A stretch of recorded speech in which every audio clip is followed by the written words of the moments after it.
Hi, this is session 3 of our end of course reviews. We will be going through the Great Depression, World War II, and the Cold War.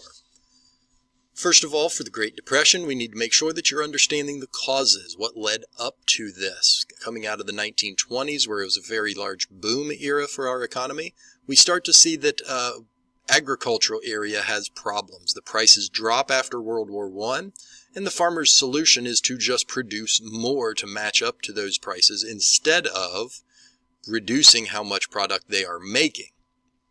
We also see a couple of other wealth and debt issues for consumers or us regular people. Very important is this is the first exposure to us in terms of contractionary or expansionary policies for the Federal Reserve. This was a major mistake that was made by the Federal Reserve at this time. They went with more of a contractionary method because they just didn't know the systems and how they did things.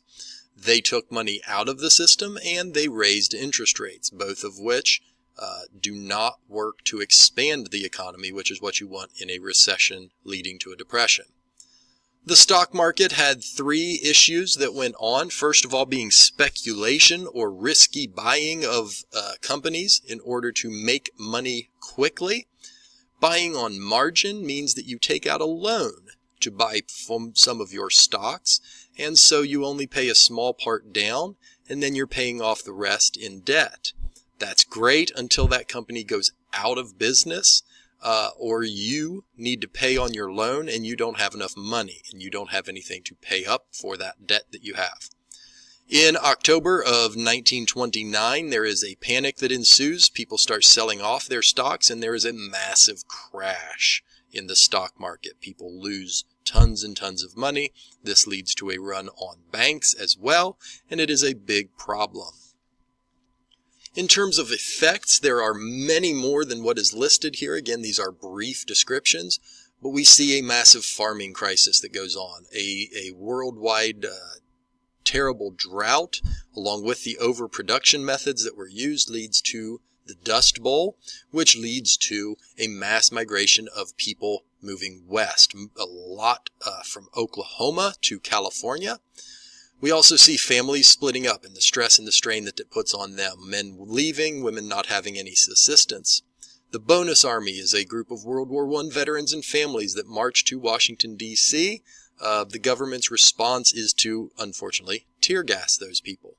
Lots of other effects and problems that are dealing with people. One of them is that we elect a new president, Franklin Roosevelt.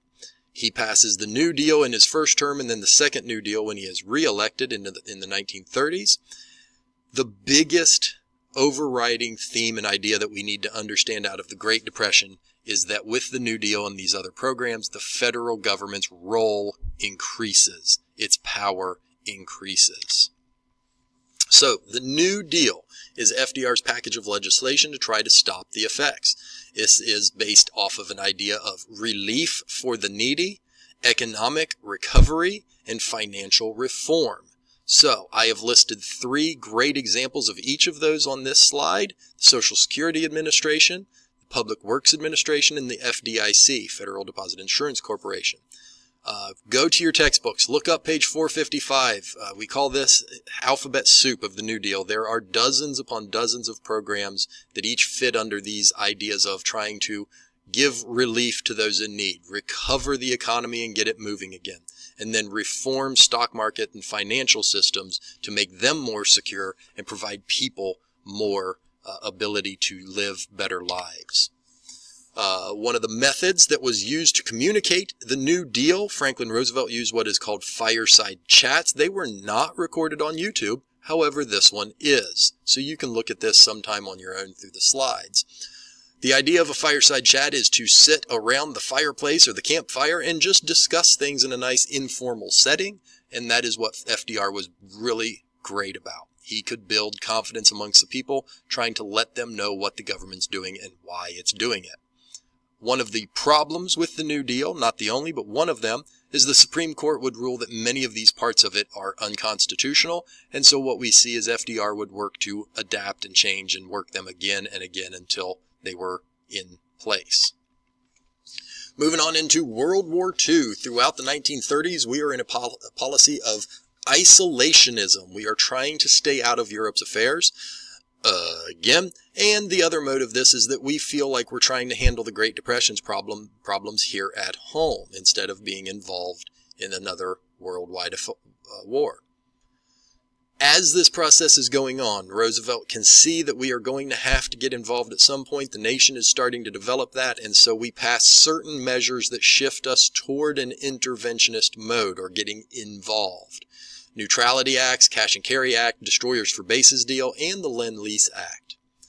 Up until December 7th, 1941, we were still in this moderate intervention mode, but mostly isolationist. When the Japanese fleet attacks Pearl Harbor, we are into the war. It's one of those greatly important dates of history. Two major effects, that roughly 2,500 Americans die, but the biggest thing is that we are now involved in World War II. We will end up fighting a two-front war from our country, the Pacific theater versus Japan, and then the Atlantic and African theaters versus Germany and Italy mostly. Some brief understanding of some things here. Again, we don't need to get a whole lot of depth for World War II. You should go back and look at D-Day and understand a little bit of that.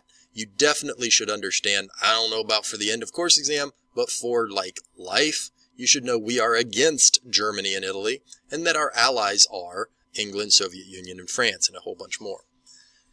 Into the Pacific theater, definitely important to know that our enemy was Japan. We have some of the similar allies and a whole lot of other countries that aren't listed here that are helping us as well.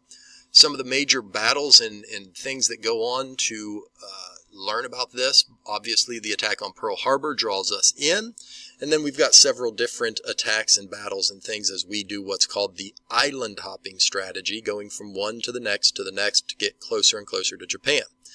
The purpose of that was not only in case we launched a massive invasion like the D-Day invasions in Europe, but to get close enough that we could drop the atomic bombs, new technologies that had never been developed or used until this time.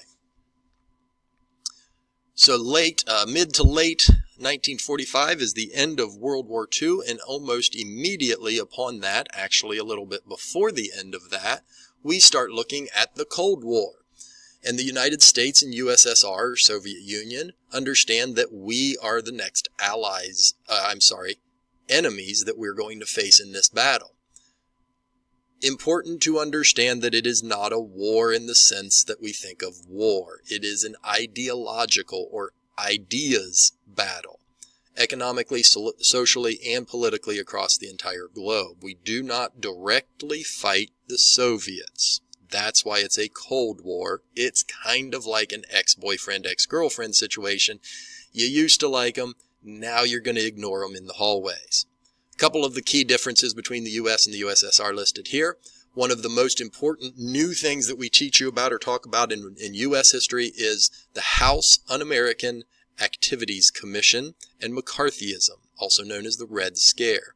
Second Red Scare. Mostly known for the fact that there is very little to no evidence at all for these accusations, but these accusations can ruin your life. People that were targeted had some sort of suspicion of being involved in either communist or communist-like activities. Some groups, Hollywood directors and actors, Boy Scouts. Other things about the Cold War that we need to be brushing up on and making sure that we understand. Freshman year, we talk a lot about these 6 strategies and then examples of the strategies to fight the Cold War. Brinkmanship, espionage, foreign aid, surrogate wars, propaganda, and multinational organizations. You can look at what all is this here and some of these examples. Some of the more important ones for you to brush up on, Cuban Missile Crisis, the Berlin Crisis, the Rosenberg spy affair, Truman Plan, Truman Doctrine and Marshall Plan, Vietnam and Korean Wars, the United Nations. So as this war goes on from 1945 all the way up till 1991, one of the key areas that we'll see is Berlin, and the Berlin Crisis is initially the division of Germany and Berlin after World War II. Soviet sectors and American, French, and British sectors in both the city of Berlin and the nation of Germany.